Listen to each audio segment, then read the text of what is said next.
In this guide, I'll show you how to turn on voice chat in Sea of Thieves on PS5 or the Xbox Series S or X.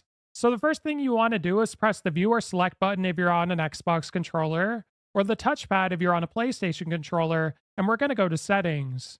Then, what you want to do is scroll down on the left sidebar until you get to audio settings, and you want to ensure that your master volume's turned up. Then you can scroll down, and where it says audio output mode, if you're using your TV speakers, leave it on speakers, but if you're using a headset with a mic, leave it on headphones. Now, for the crew chat volume, you want to ensure that this is turned up. This is how loud your crew members are going to be when they're speaking into their mics. And for the crew chat output, you might as well change it to the same thing as the one up here. In my case, it's going to be headphones. Now, for the proximity chat volume, this is how loud people are going to be when you're close to them. So I recommend you have that turned up. And you can either leave proximity chat on directional, meaning when you're looking at players, they're going to be louder and you can hear them better, or you can change it to non directional. So we're going to scroll down. You also have the option of turning on push to talk for your voice chat. I'm going to leave it off though.